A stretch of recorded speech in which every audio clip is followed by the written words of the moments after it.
Public Works and Infrastructure Minister Patricia says government will release hundreds of land parcels for the resettlement of thousands of people who were displaced by the recent floods in KwaZulu-Natal. The Minister, Patricia joining us now from Cape Town after having been to KZN yesterday. Minister, good morning to you. The President, as you would recall, committing at the National Assembly that an amount of 1 billion rand in relief measures will be sent down to KZN. Has that sum of money, 1 billion rand, or at least part of it, started flowing to KZN, and what kind of assistance is your department rendering? Oh, well, in terms of the 1 billion rand and how it's flowing to the province, that should be answered by a National Treasury. My department has been instructed by the President to release some land for a resettlement of people in low-lying areas, people living on river banks. We have identified and tested the land for suitability, 258 parcels of land. The MEC for Human Settlements and Public Works in the province identified 193 parcels of land. We are working with the Human Settlements Department at provincial and national level now to transfer the land, to give the Human Settlements a power of attorney to access the land.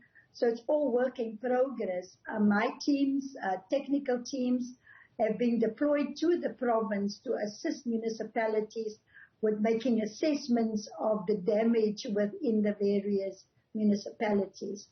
Yesterday, I handed over one of 3 bridges that we have completed in the municipalities of Mukomjaneni. We've completed another one in Matubatuba, and then a third one in Okashlamba municipality. So there has been a request for more bridges, more than 52 bridges that will be needed in the province.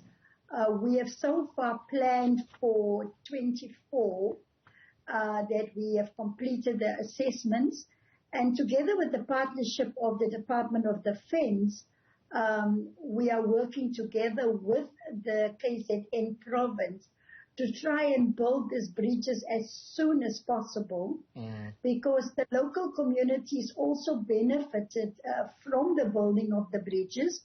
We have created about 460 EPWP opportunities, and then we have also deployed more than 30 young professionals, engineers, architects, to give them the experience of rebuilding and repairing those bridges. Yeah.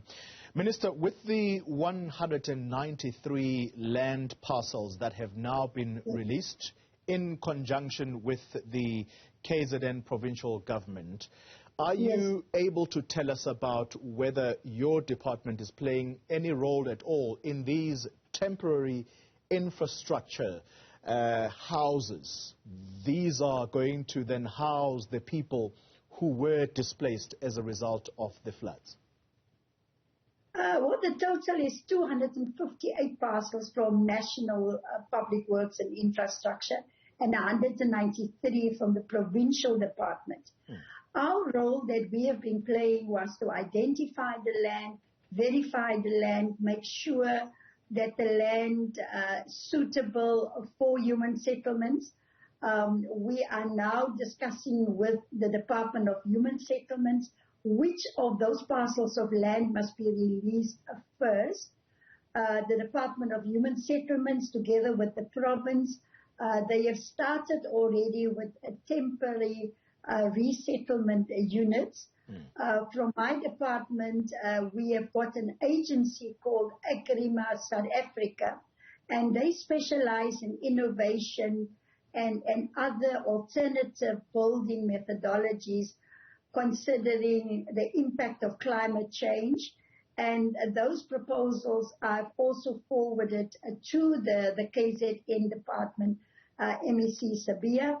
So we are really looking at learning from the destruction on the normal brick and mortar structures that we've seen in the past. And so the Human Settlements Minister Kubai is leading that process. Yeah. Minister, part of the learning that you're talking about has to be communicated to communities on the ground. People who literally build houses or structures on the banks of rivers. That now, surely government has to stand up and vigorously fight it when people say, we are trying to move closer to places of work. In fact, this is something that you would be quite familiar with when you were the mayor of Cape Town, talking about spatial planning here. How do you prevent people from going back and building on those floodplains? Well, we are in consultation with the affected communities now exactly to educate the communities of the consequences of building in a low waterline area, building on the river banks, discussing with them the alternative pieces of land that we've got available for resettlement. But the municipalities that are responsible for the implementation of the Spatial Land Use Management Act, they will have to ensure that at the spatial level, we allocate well-located land close by work opportunities instead of taking people far away from work opportunities. So the spatial management going forward, learning out of the disaster of this flood is paramount. And we must also enforce the bylaws and the laws not to allow people to build on those low-lying areas. So I agree with you 100%, Rolly. That is one of the important considerations that we have now.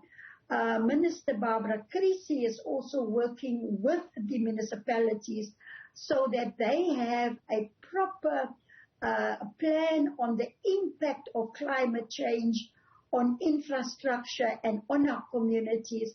They have established these forums in all the municipalities. So it's a total change. It can't be business as usual. We have to adapt to climate change. Minister de Lille, very briefly for me, less than a minute if you can. Any update on the Parliament building which was burnt down earlier this year? Yes, the second phase of the report is done. It must now be presented to the Speaker. Parliament want to have a say before we decide on the restoration of the Parliament building, how long it will take. The extent of the damage have now also been determined. And so the proposal that we are putting to Parliament is to do it in two phases. The first phase is to do the repairs to the old assembly chamber, that we can repair and restore the bulk services there so that the old assembly chamber can be used. In terms of the new assembly chamber, there is where the most damage was done. And on Tuesday next week, we will be releasing the report once we have discussed it with Parliament. Patricia de Lille is the Minister for Public Works and Infrastructure. Thank you very much for your time.